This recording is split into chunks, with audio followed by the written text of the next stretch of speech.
We had an instance, I think we were at the park sitting somewhere, somebody just walked up to us and said, "Oh, of course you have a pit bull. You're like the typical pit bull owner." And I'm just like, I don't even know what that means. The Bully Girl Magazine podcast is your dog-eared audio destination, bookmarking the most compelling tales and insights from the vast canine universe.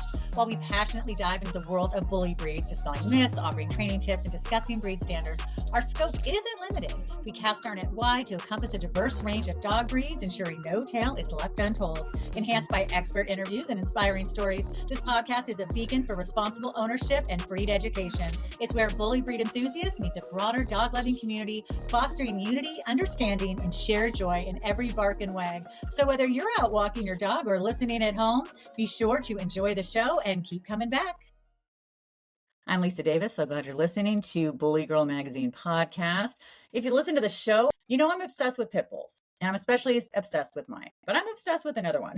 Her name is Gigi, and I discovered her on Instagram, and I was so excited, and I love the videos that this creator does. His name is Aaron Michael Lewis, and he is phenomenal, and he shares such important information about life and pit bulls and grief and moving on, and it's just incredible. So I am beyond thrilled to welcome him to Bully Girl Magazine podcast. Hello there.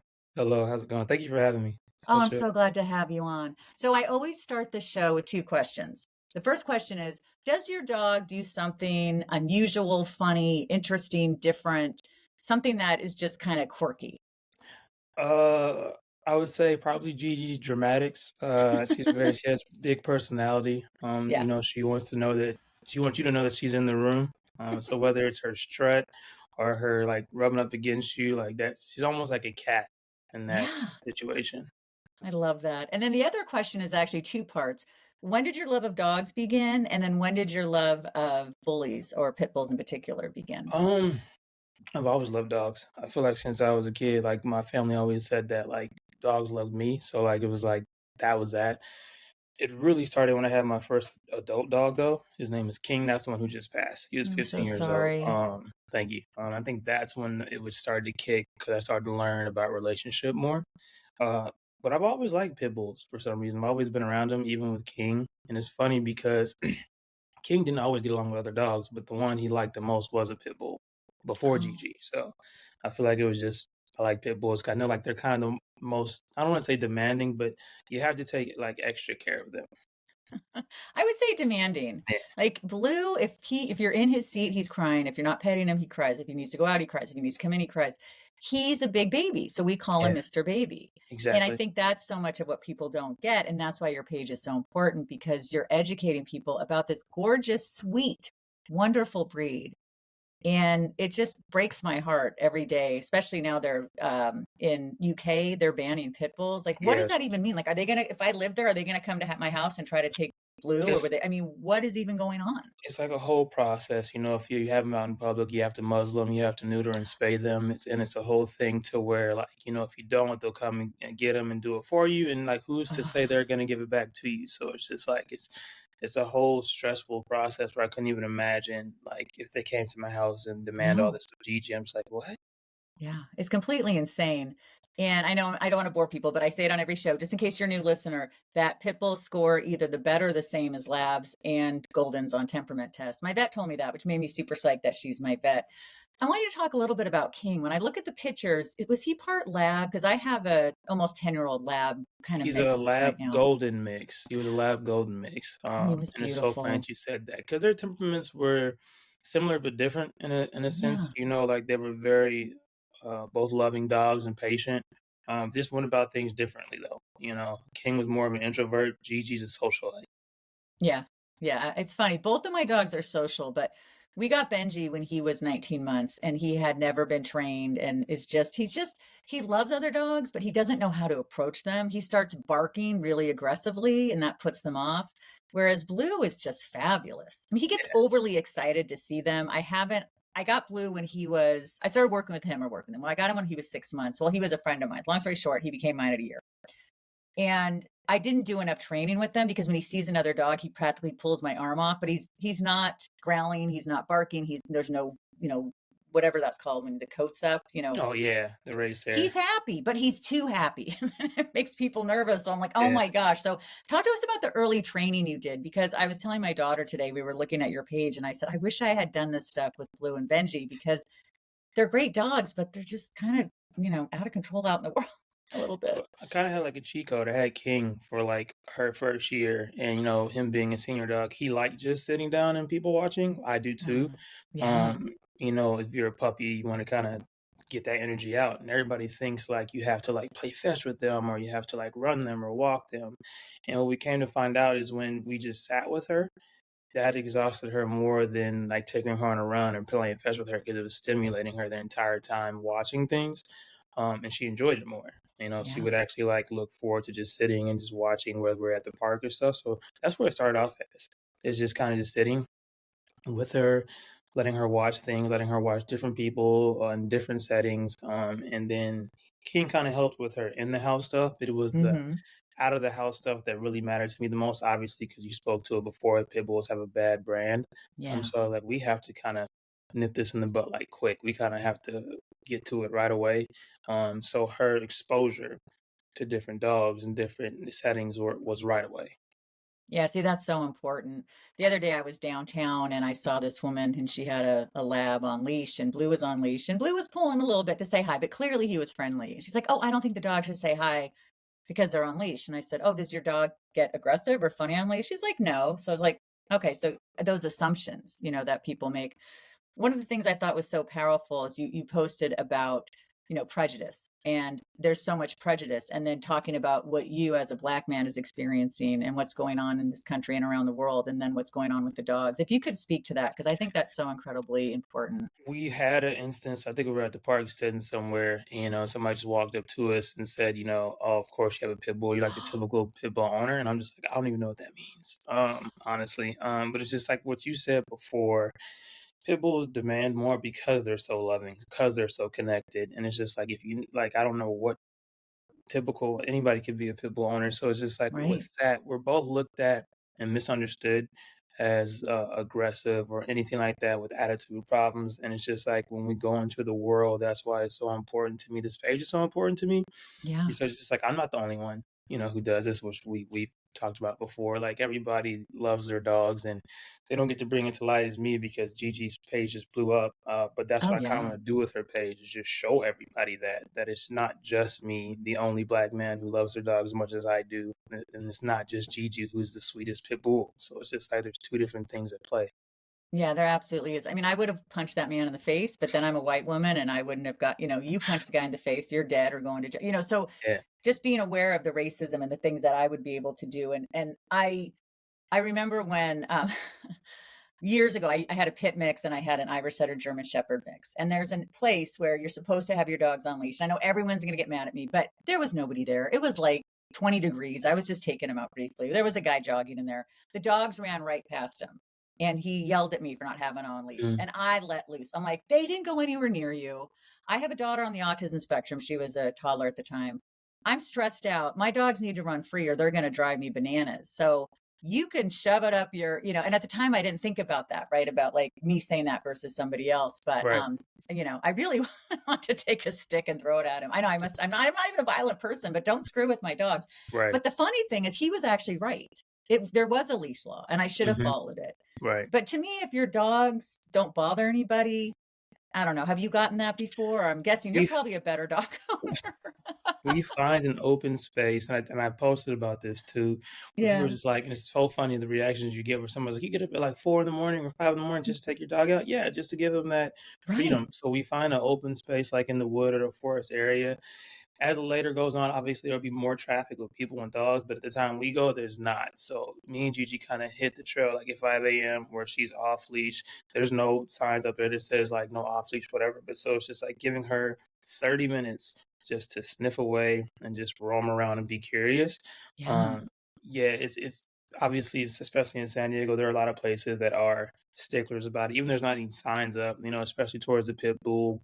I just made Yeah. a post about how I had 2 dogs this past week, and we were walking, and somebody just let their off-leash lab just charge us, because, like, labs get a better brand than Exactly. pits. but it just puts so many dogs in danger. So I kind of just try to, as a dog owner, we have to figure out ways to adapt for our dog. We have to go those extra measures, even though it's like a lot of energy, but it's just like it's worth it. Yeah, it's really true. And I do encourage people to follow the leash laws. I mean, I thought we'd be the only ones out there, but if I'm going to go to a busy place and I know there's lots of people, then the dogs are leashed. I'm lucky I live in a town that's a third conservation land. So there are places that I can find, especially in the dead of winter, where there's not many people out except other dog people. And I'm also about 45-minute drive from the ocean.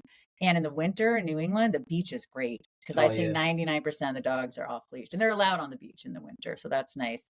But I imagine in San Diego, it's nice all year, which I'm very envious of. And you wrote about dog parks that kind of broke my heart. You said you don't like to take Gigi to the dog park because no one wants to play with I'm her. And not a fan of it. yeah, I will meet friends there early in the morning if like I just don't think they're like, and it's not because of dogs. I feel like dogs get such a bad rap, man. right. I place it on their humans, like to Yes. where it's not the best place for socializing because if it could be if humans were not on their phone but paying attention to their dog and being there through those curious moments and Yeah. watching the body language, but that's not the case. People walk in, close the door, take them off the leash, and just they're on Instagram over here. They're going to sit down. But yeah, when she was younger, she saw a lot of the prejudice. Nobody wanted to play with her. They asked if she was a pit bull, and then people were leaving, and like the only ones that would play with her were like Dobermans, the other ones that get bad raps, Dobermans and Right. Rottweilers and other pit bulls. And I was just like, well, after several attempts of going to ones, and then we saw a fight broke out amongst dogs, I was like, yeah, we're gonna find a different way to socialize you. And I think that's kind of was the starting point for her page because I Yeah. had to find ways to socialize Gigi, but also at the same time get her around public. So it was like it was kind of hard, but we figured it out. Now, how old was she when you got her? 3 months, a little over 3 months, yeah. Oh, nice. And where did you get her? So that's the craziest, cooler story, some people Oh, would say. nice. I knew King was kind of coming towards like his Rainbow Bridge year. Hmm. And so I was like, okay, so let me get him a companion because we've always either had a dog live with us or something. But he was alone probably for like a year or 2 years. So I was like, all right, let me get him a companion. And I was like, I want a pit bull because I was like, that's what I want my next dog to be. I was like, I want a girl. Those are my two things. And we have three big humane societies out here. So I went to every single one. But if I just feel like it was like pit bull day because everybody was adopting pit bulls that day. So I was like, all right, Nice. well, I can't get one. But then somebody reached out to me, my friend. I don't really pay attention to Craigslist, but he did. And he saw that there was a breeder that could not sell females and were like thinking about taking her to a shelter. So I was like, I rushed there. And I was like, this is what I want is a female pit bull. And so it was like kind of just a match made in heaven, honestly. Oh, that's so great. I've had 5 dogs in my life, and they've all been male. I've Yeah. never had a fe and it's not it just happens that way, Yeah. you This is my know? first female. Yeah. How is it? Is it different at all? It's extremely different. With King, but I've had a lot of male dogs. Male dogs are funny because, as you know, they're very loving, Yeah. extremely loving, but they also are able to kind of, enjoy their space too. Yeah. Especially King, he was like, "All right, I gave you love. I'm gonna go over here and chew my toy." With Gigi, it's completely different. Like it's like I love you. I'm gonna keep on loving you, and I'm gonna chew my toy on you. And yeah, so it's just like they're a little. And I talked about this with my other friend because she has a male pit bull, and she's a girl. So it's the same way with her. So the dogs can read the energy of like what you want as an owner, what they feel between it. So it's just like that's what I've noticed. So like Gigi never leaves my side. If she wants to look at the window, she's standing on my face. So like that's See, Blue gets in moods like that. Like he'll ignore me most of the day, but then when it's time to sit on the couch, he's on me or on my exactly. husband or on my daughter. Whereas Benji, my lab, he always keeps distance. He's just not cuddly, but he follows me wherever I go. But there's always he'll cuddle with me like once a month. But I Yeah. can get Blue cuddles every day. But Yeah. sometimes we're all watching TV in one room and then Blue will leave. I'm like, "Where's Blue?" My husband's like, "He just wants his own space, son. He's going in the couch in the other room." And I'm like, "But Exactly. I want," and you taught me so much on your page. You wrote about letting the dogs take space. Yeah. Right? Yeah. And it's so funny that you said that because my lab also not a cuddler. Yeah, Not a cuddler. He was like he'll let you know when he wants love. Gigi's a big cuddler. Yeah, but the space thing is huge because I yeah, feel like obviously we want space too as humans. And there are moments, which very few moments, because Gigi just is attached to me. But when I see that she wants space, I'm just like, she's going through emotions or whatever. If she's frustrated with me, annoyed by me, like she's allowed to be, then she'll just eventually just come back. But that's also what helped us. And I say to a lot of people, I did another interview and I was talking about King. So when King passed, that Mm. first month or two, me and her did not like each other. I tell everybody this story. Like Oh, wow. we were in separate rooms. She didn't want to see me. I felt guilty for having her. But it was through that space and understanding where we're just like, we're all we got. It's one of those things where we're just like we have to be there for each other. But through that of understanding of space, we created such a strong bond. Oh, Benji is almost 10, and Labs is like, what, 10 to 12 years, and his Yeah, arthritis is really bad. I mean, he's still walking, but it's difficult. And I was yeah, thinking about that, and I thought it was so interesting. You had a lab mix, and I have a pit, and you have a pit, and you can't tell them what's going on. no, At one point we had Bailey, who was our pit. We had a pit mix, and we had a Irish Setter German Shepherd mix. And when when Bailey passed, uh, oh my God, Bobo was so sad. I mean, he would just keep looking around the house. He just wasn't himself. And it's so hard that we can communicate with dogs through a lot of ways, right? But then there's other ways we can't. Talk to us about some of the ways you communicate with well, that was the Gigi. thing I had to learn. I think, in the Hmm. beginning, a lot of her mannerisms and temperament, like she gained from King. But the communication piece is where it really kicked in, like after he passed, to where there's certain things they can read off of us, but there's certain things there wasn't. So I kind of had to I came out of my introvert. I mean, this sweater is like the I was biggest about to thing. say, I Like, yeah, love that. yeah, it's the biggest thing. Like, I'm truly an introvert, but I was like, you know what? I love this dog. Like I gotta break out of this because she's a socialite. And I was talking to a trainer that I work with on the page like a lot, and I was like, I said a phrase. I had to meet her where she's at instead of Yes. like expecting her to meet her where I'm at. I was like, I have to go there because she needs me more. So it's just like, and that's what changed. So everything I do, it's just like if she's not picking up on things as fast as I want her to, that's okay. And I think that's Yeah. what I see with a lot of dog owners is they're just like, well, I don't get like why they're not doing this. I was like, you guys only see like when Gigi's on top of her game on the post that Right. I make. I was like, but it's an everyday thing. And Gigi's not always on. And I'm just like, and if she's not, I'm like, I'm okay with it. Like she's allowed to have bad days or don't want to go on a walk. So I think that's the misconception of like social media is that Yeah. people just think she's just 10 out of 10. I love her, best dog in the world. But like we all make mistakes. I think that's where I kind of wanted, full transparency on her page. I like to keep it honest, like where we work with things. Yeah. Like this past week, she hasn't had a dog in our house since King passed. So this was very big learning curve for us having somebody in another dog for a week and just another thing where we had to work on our communication. Yeah, I love that you said that about meet them where they're at. I got a master's in public health about 25 years ago, and the first thing they taught us is you have to meet people where they're at. And I remember at the time I was dating this guy, and I went into his kitchen, and it was full of junk food, and I was like, "How can you eat all this crap?" And I was like, "Wait a second, don't take away all this junk food. Say, hey, why don't we add, a salad every day, and you can still have your Lucky Charms or whatever." So I love that concept because it's good for people and it's great for dogs too. Exactly. I think that's what it's all about too, because it's like what you said was a great analogy. Like, people get real frustrated because their dog has leash reactivity and they're just like they're Right. responding with force and like tugging them instead of like letting them have that leash reactivity, like getting down to their eye level and like talking them through it, right? Just like, okay, I see there's something wrong. What is wrong?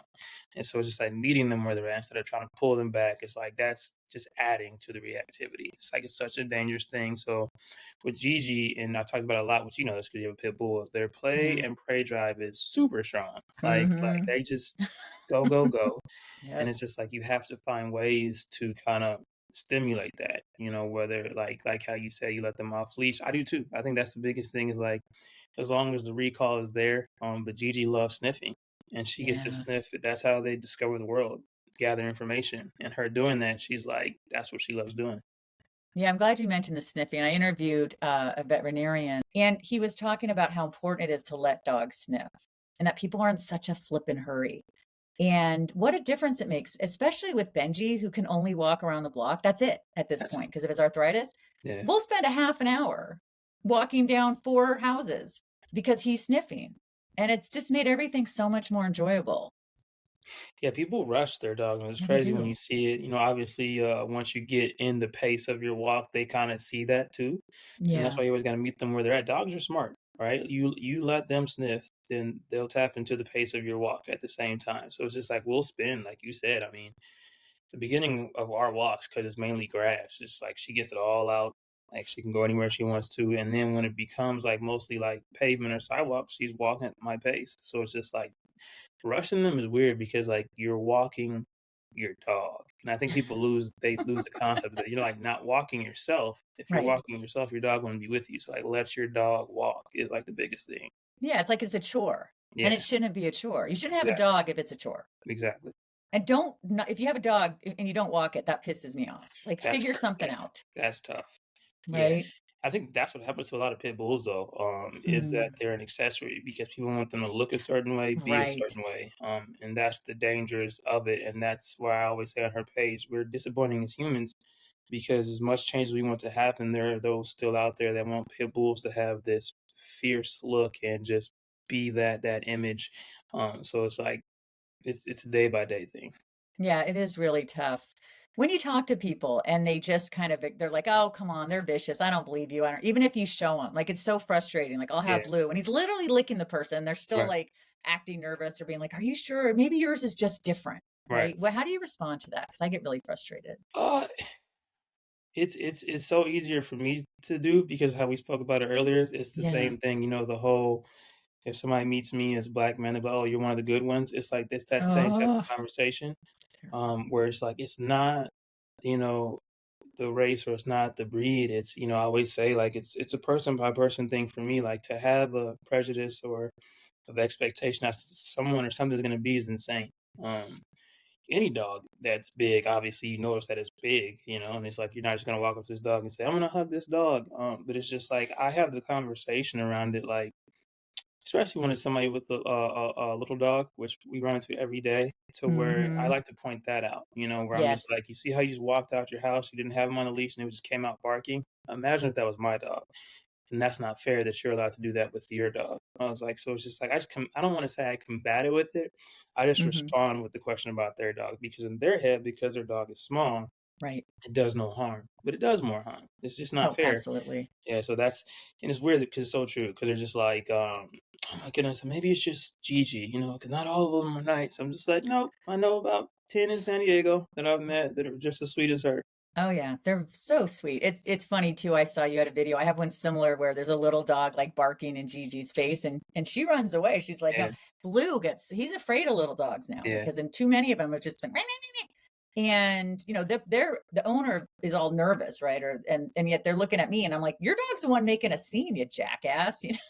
that's it, man. It's so It's the frustrating. it's the thing where they're just like the little dog owners are always like, "Oh, she's just in a mood." I'm just Yeah, like, oh, yeah. Oh, sure, "Okay, yeah. She's never okay." like that. Yeah. I'm like, "Okay, I I guess." bet.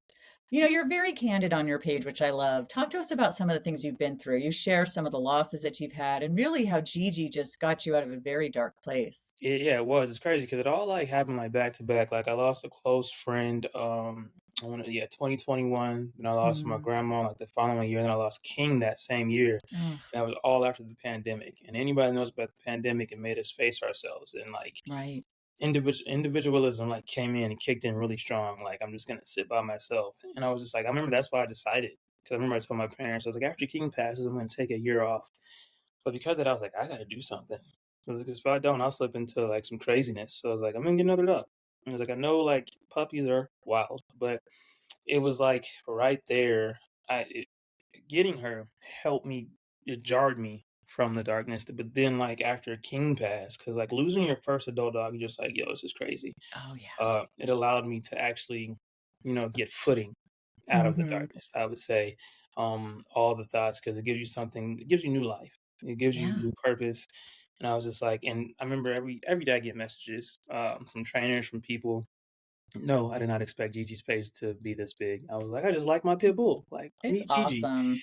But I was like, "I'm gonna step into this because like, it is, like, a big thing. I've known pit bulls my whole life. I've lived with pit bulls before, and so, like, day by day, week by week, new things people bring to light for 'em, it's like, I'll do that. So it's pretty special, and I'm really honored, like, humbled by the experience.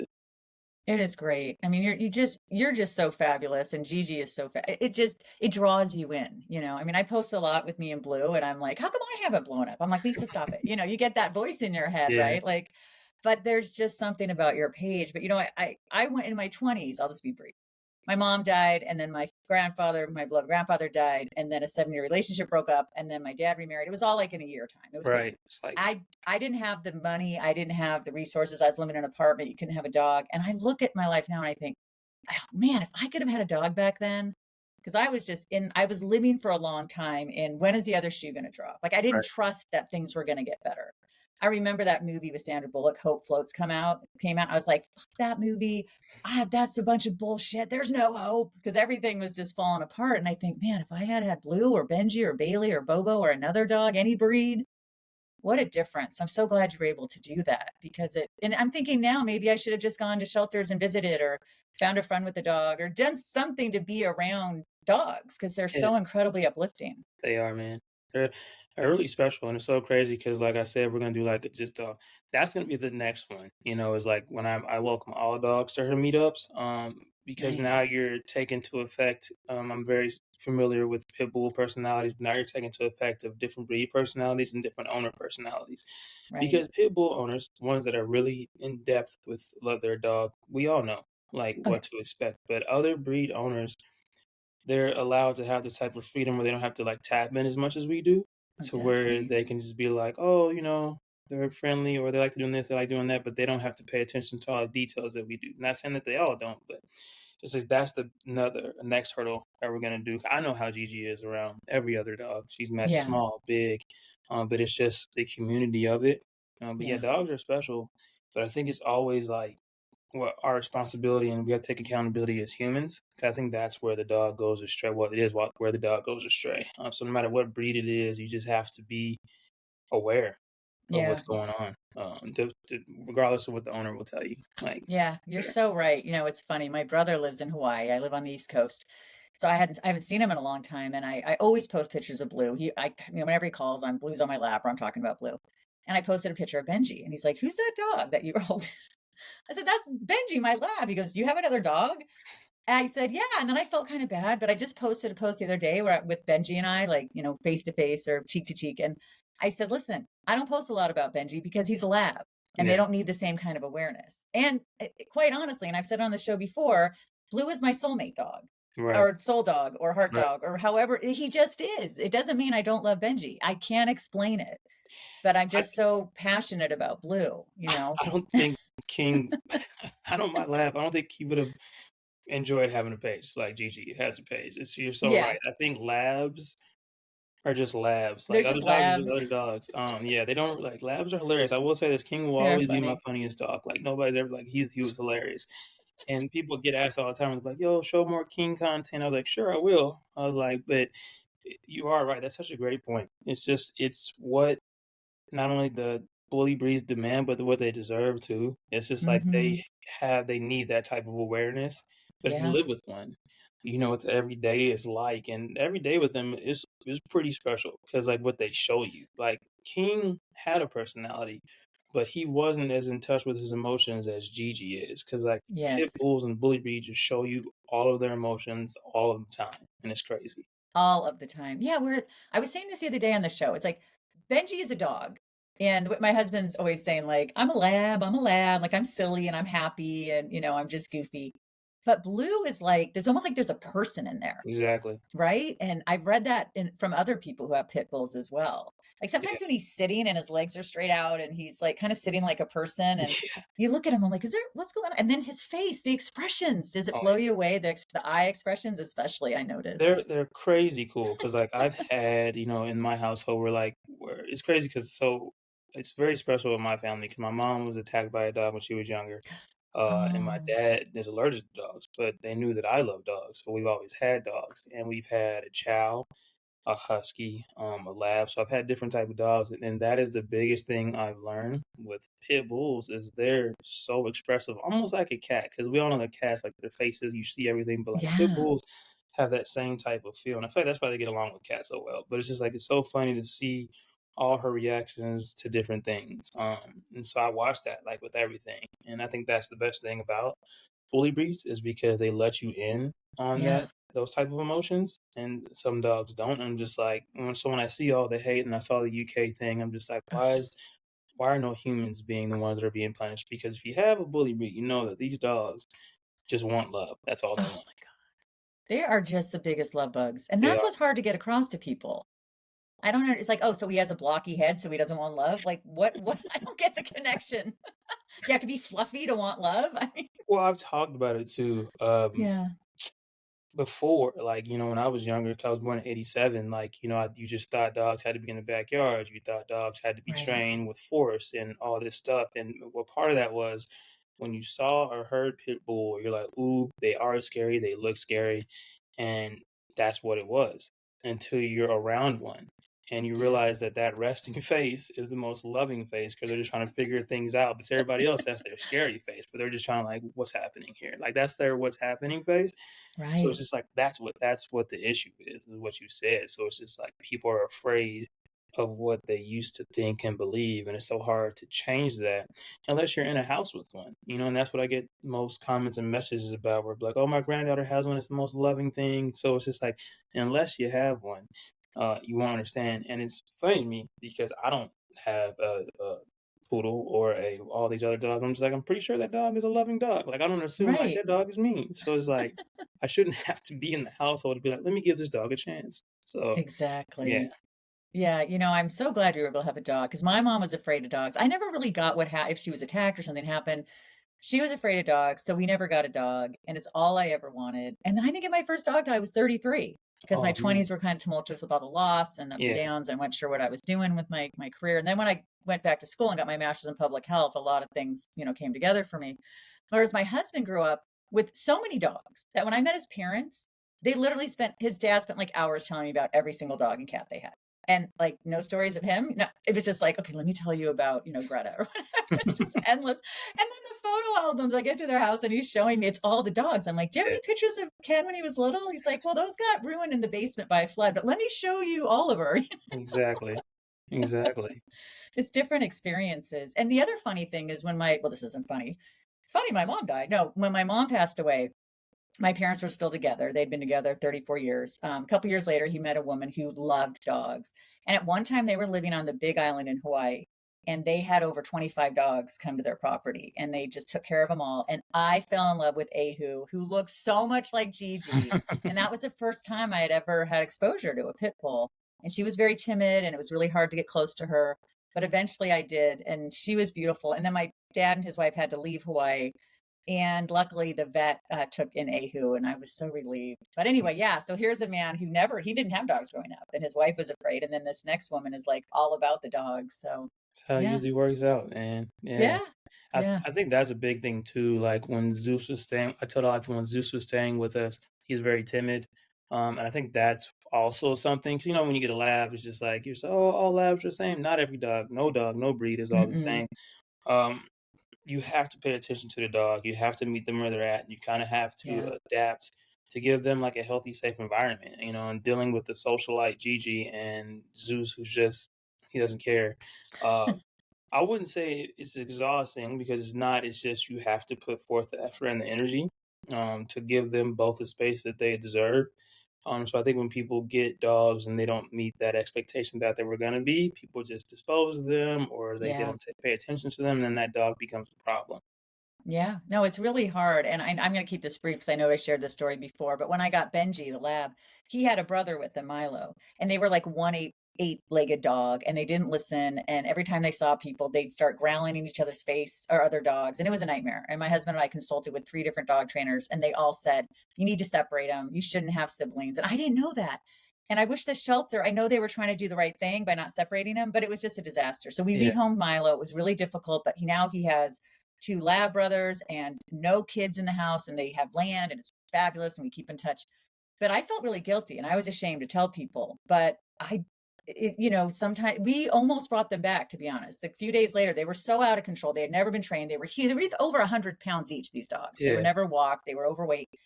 And my husband's like, I think we can't keep them. And I said, no, we're going to figure this shit out. We're Right. keeping them. And we Right. kept them together for about 3 years. And then finally we're like, okay, we got to rehome one of them. Yeah. And it was the best for them. It was. Benji totally, no one was sitting on his head anymore, growling in his face, taking his food. And Blue was here the whole time, just like, la di da, just Right. being a good boy. Yeah. I think that's the biggest thing, man. We give up too fast. Yeah. And I tell most people, and it's so funny, even back to your when you said like you post videos of Blue too. I honestly don't know how Gigi blew up. I get asked this every day. They ask me, so What's your I, secret? and it's so funny 'cause I'm not an influencer, but now I kind of am. I cut You are. whatever it is. I was like, I have no idea what I'm doing. I'm just doing. I'm just posting. But the biggest thing I tell everybody every day is just like you have to be willing to do the research, put forth the effort day in and day out. And it's like this Gigi just didn't come about because like some of it is genetics because she's very chill.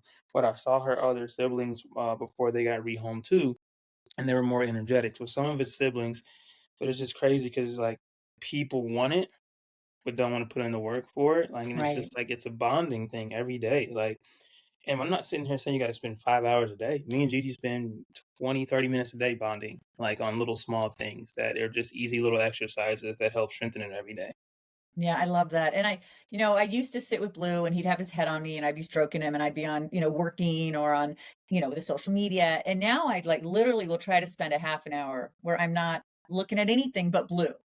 And staring into your dog's eyes raises your oxytocin, your feel good hormone, and it raises Mhm. both. It raises yours and theirs. Yeah. And Blue and I can just I don't know, we're pretty good with the staring. We can stare each other down for a long time. Yeah, I mean that's why you always see those videos of people on TikTok or Instagram with their dog punching their phone out their hand. I was like, well, the dog knows, and the Oh dog's yeah. like, hey, just give me like 20, 30 minutes, Yeah. and then you get back on there. That's all I was asking. Dogs are very smart. Yeah, they are. Well, I think one of the reasons you blew up is you write so beautifully and you share so openly about what you're going through or how we need to treat dogs and how we should be training them and exposing them. You're very poetic. I can't you have a way. Whereas like I post cute pictures of Blue and I'm looking at him and he's looking at me and then he licks me and I laugh. Like, okay, but there's not a lot of substance, but it's cute and it shows that the pit bull's friendly, but like you go further, which I Yeah, really admire. I think, and I appreciate you saying that. I think I don't know. I think it was my last interview. I didn't get to talk about it, but that's the question people haven't asked me, and it's crazy because I've always been into poetry. I've always been into writing, storytelling, things like that. Yeah. I even had like a TikTok of my own talking about other issues in the world, but like I just don't like when it's the lights on me. So it was kind of like it worked out perfectly because I've been in poetry classes since I was like in third or fourth grade to where if it's something that I want to write about it just kind of comes easy. And the first one that blew up was the one about the dog park. I just didn't think it was gonna blow up. I was gonna get like 5 likes and like we just keep on moving on. But Yeah. actually, the reason why, because I just wrote a novel. I was so frustrated, and I was like, oh, people like that. Well, let's see what happens now. And so it just kind of went from there. Honestly, just Yeah, putting I it mean, you're a really good writer and you just exude creativity. And I know a lot of introverts who are super creative. I live with one. And my husband writes and he writes horror fiction and fantasy and he's really good. And it's something that's such a part of him. And when I saw you, I read your post, I thought this guy's really deep. There's a lot going on here. It's more than just a cute dog and you're also very nice looking. So Thank I want a you. good looking man. Let's be I honest. appreciate it. Thank you. Yeah. I think what's cool too, a part of the page is that transparency. Yeah. Taking on all these stories I didn't know that was relatable to others, and just being able to put it into words. And I think like I loved have the last interview because the last interview I had it was with a trainer, Oh, and nice. it's harder. It's the same thing when you have a parent, right? When your parent tells you something to do, you're not going to listen. But when it's Hmm. somebody outside of your circle or a stranger and they tell you like, oh, maybe I do need to fix that. It's the same thing with dog trainers. When a dog trainer tells you to do something, they're like, oh, maybe that's not right. But then because I'm just a normal person, they're listening to me. So when I get all these messages like, no, no, no, definitely go talk to a vet and a trainer. I was like, I say it all the time. What works for Gigi may not work for you all. But the thing that makes me laugh the most, what I do say I love doing, is people watching.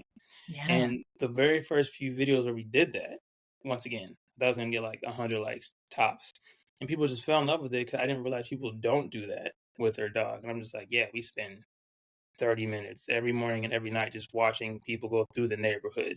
So now if somebody's walking past, because we have courtyards, she's not like just charging the gate. She's like, oh, it's just another person I've seen before. If she hears an ambulance come by, she's not freaking out, airplanes, fireworks, nothing, because we just sit there. So I think that is what, to me, that was like our first brand or niche. Like at first, I was, oh, okay, people like people watching. I had no idea.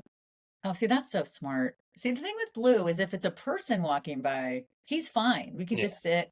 But if it's another dog, he just goes nuts because he wants to say hi. yeah. So so with Gigi, if there's another dog walking by, will she try to run to say hi She's or she'll she's the stay with you? funniest she's the funniest person. She treats humans like dogs, right? And this is why I said, you asked me a question earlier, like, what is her thing, her quirk? Yeah. Her dramatics are. So if you don't look at her as a human, like if you're walking by, you don't throw your glance toward her. You are your dog. She'll go about her day, and like she has an attitude. So why are people not looking at me? But if you look at her, she'll go up to you like she'll go up. She won't like charge. She'll just walk up to you so you can pet her. So she's Yeah. very dramatic. Unless you look at her or acknowledge her, she ignores you. See, it's interesting because that happens sometimes with Blue. I love to take Blue out on adventures, and we live in a state. Massachusetts is beautiful, and there's so Yeah, many pretty places to go. So I'll take him to this town, Newburyport, which has all these cute shops and cafes, and it's right on the ocean, and there's a harbor. And we were at this cafe, outdoor cafe, and he was laying down, and every single person that walked by, he didn't do anything unless they looked at him. yeah. But again, if there was a dog, it's a different story. But I was so impressed because I thought that Benji would just go after everybody. Oh yeah, He'd be trying to, well, he can't jump anymore, but he'd be trying to jump on them. And the other interesting thing about Benji is we actually did try many different trainers. And I think it's so important to start young. Now, I'm not going to say you can't teach an old dog new tricks. I don't want to right. put that out there. But I will say, in my experience, it's a hell of a lot harder. We sent Benji with this guy who takes dogs in the woods and they do all these things and training and adventures and this and that. And at first, when he came home, he listened and stuff, but we kind of fell off the wagon. He fell off the wagon. It was like, I'll take responsibility as well. But I think when you get a dog at 19 months who's only been with his sibling and has had no socialization with other dogs ever, no training of any kind, it's difficult. Yeah. So I don't know. What do you think of that? Or do you think it's any So I'm age glad you can? brought that up, man. Zeus is that. So Zeus, you know, and it's so funny because we went to like all these different humane societies because it was her first dog ever. I think she's 30. Yeah, like right around there. Her first dog ever for her own self. And she was like, will you help me like adopt a dog? I was like, yeah, let me put King to sleep. And it was like, we can roll out. And we go to three different ones. And you just gotta have that feel, that Hmm. bond with that connection. And on the Right. last one, there was a dog they hit in the back. I'm not gonna say humane societies are terrible, but I just feel like some of them could like do better sometimes because like they didn't give him Sure. any exposure to any other dogs. And Oh, one of his lists were like he was reactive. He wasn't reactive. He was just not reactive. He's just fearful. He's never seen right. dogs like on a day to day basis. I was like, why is he in the back? They're like, he's reactive. I said, well, it would probably help him to see other dogs walk by. Of So course. like they brought him to the meeting area. He loves humans, kids, Mm, adults, loves them. yeah. So she's like, this is the one. I was like, cool. Brought him home, and she was like, "We should introduce him to King." I was like, "That's not a good idea." I was like, "He's reactive, and I don't want to put him there." But we have small dogs where we live, and then immediately, like he was scared, like hair raised up. I told her, I said, "This is going to take time and effort on your behalf." I was Yeah. like, "And I hope you stick through it because Zeus is a great dog." So she took him to all type of training classes. The trainer was really good. I wish I knew his name. Where they do it kind of what I do now, just open spaces, letting dogs Yeah. sit next to each other. So Zeus likes to sniff other dogs first. That's his thing. He likes to sniff other dogs first, and then if he feels comfortable, he'll let them sniff him. Hmm. But then it was like seeing if he could play with other dogs. So it was months almost. I think she did like a year or two of like training where he's like obviously you can't stop. So she's still putting an effort to get him to socialize. He could be definitely in an open space with other dogs, but that dog just can't walk up to him. So it's an everyday thing. Like I tell people, it is harder. And Yeah. I tell it to most people who want to go rescue or adopt, right? Because you're thinking you're just getting a dog, but you got to realize the dog has had history versus a puppy. Exactly. So it's just like if you're willing to do it, do it. But like we said in the beginning, don't get a dog as an accessory. Yeah, that's true. I've always been ambivalent to share this story, but I think it really is fitting to what we're talking about. So after Bailey, he was my first dog I ever had. He was a pit mix. He looked like the dog from Something About Mary, but pit bull size. So a border terrier. He was the cutest Great baby movie. ever. Oh my God, I loved him so much. We had to put him down. It's been 10 years, which is just Sorry crazy. for But the loss. at any rate, when Bobo was alone, we thought, well, we should get him a friend. So we went to the shelter and we got this pit bull. And he seemed fine at the shelter. And then on the way home, a cop car was next to us. He went crazy. And we Mm, thought, oh, it's just so interesting. Like it didn't really register. It's like, oh. And then we got home and they tried to attack Bobo. And then he started growling at my husband, like with mm, his teeth. Like he was sitting on me. So I'm like, oh, mhm. clearly he was abused Yeah, and probably used for nefarious reasons yeah, and doesn't like men. And so yeah, luckily we just fostered. We had to bring him back. And I have to say, I'm a rescue person at heart. But the problem is you don't know, especially yeah, with pit bulls because of freaking people, right? And yeah, that's what pisses me off. And so, we do, some people have said, oh, I don't want to be on the show. You highlight breeders. I said, yeah, I highlight breeders who are doing a damn good job and who are reputable. And some people want puppies. You're not going to stop them. And especially with that experience with Bermuda, it made me go, whoa, like that was scary. Like he or she looked like she was literally about to attack my husband or kill my old dog. And then on the way back, my husband said, saw another cop car, he went nuts.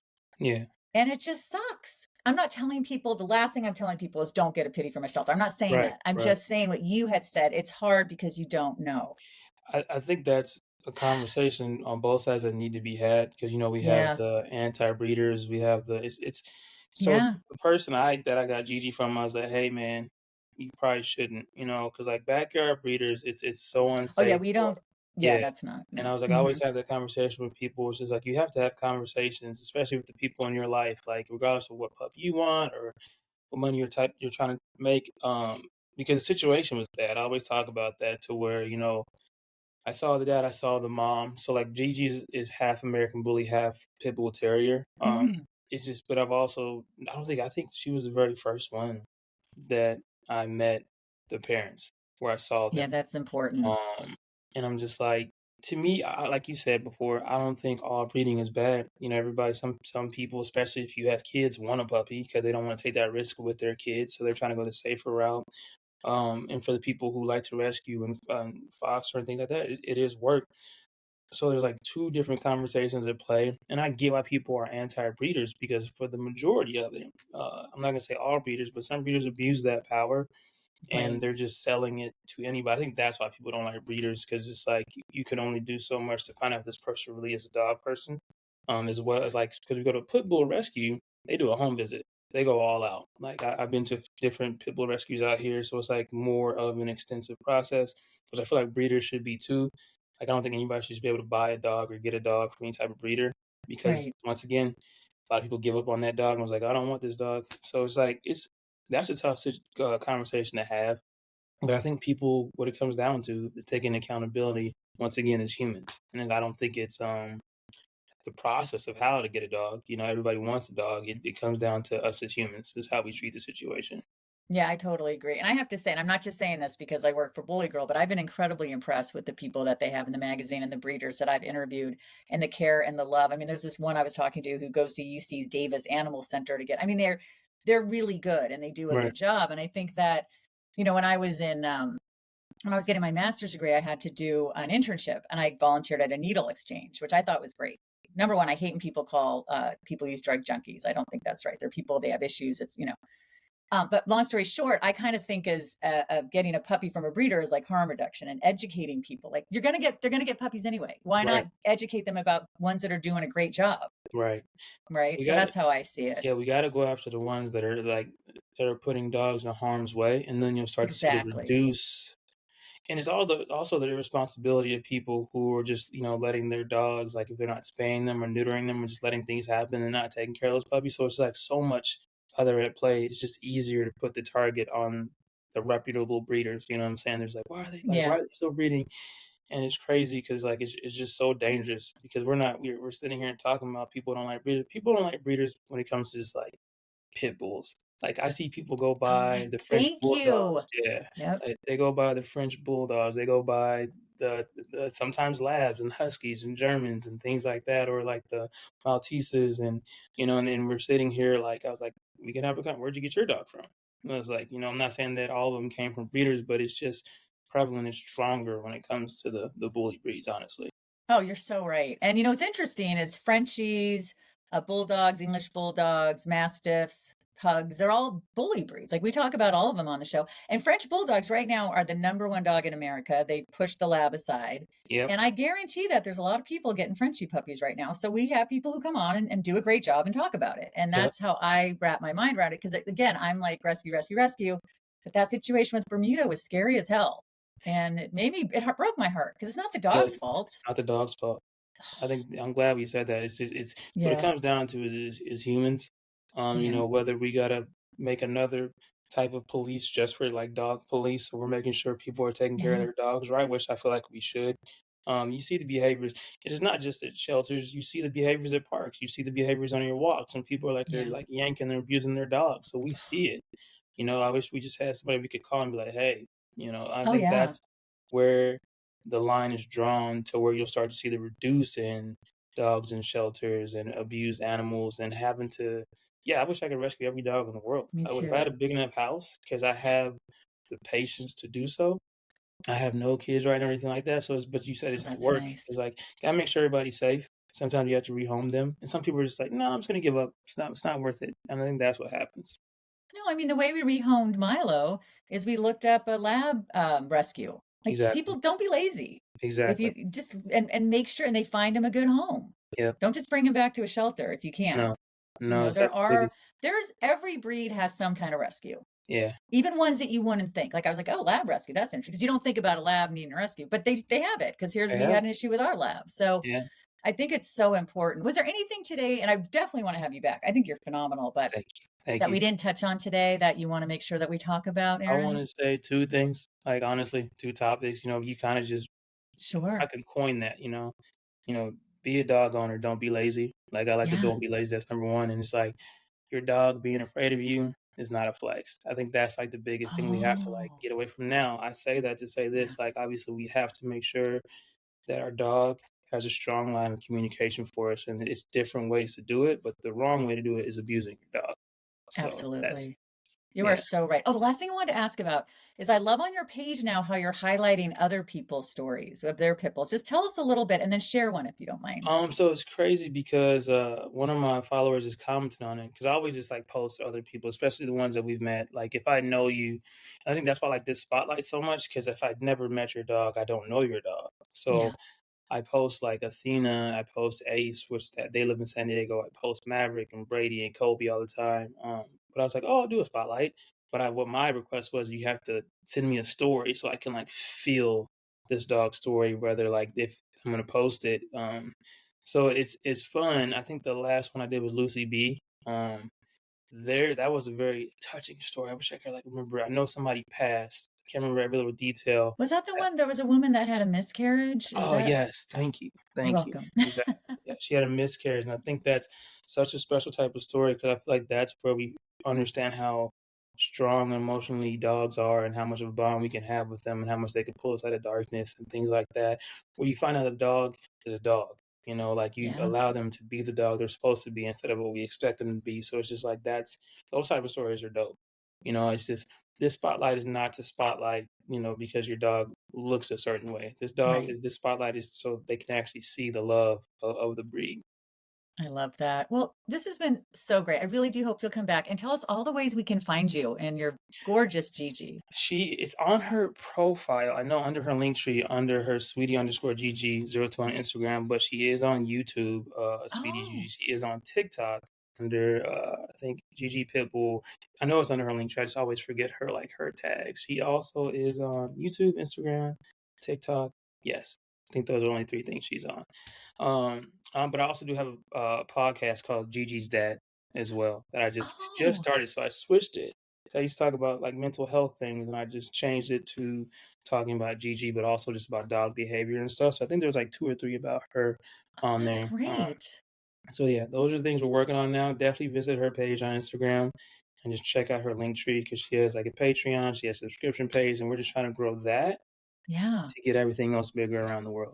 Oh, that's fantastic. Well, I really enjoy this. People should definitely follow at Bully Girl Mag. Follow me at Lisa Davis MPH on Instagram, TikTok, and Twitter, so you can see my beautiful Blue and Benji. I've definitely been I've definitely been posting more of Benji. And go to Google Play. You can get or Amazon. You can get the Bully Girl app and check out the the wonderful merch. Here I got my Bully Girl shirt. They've got hats, they've got sweatshirts, they've got all kinds of great stuff. If you go to www.bgmwarehouse.com, tell your friends, your family, keep coming back to Bully Girl Magazine podcast. Thanks so much.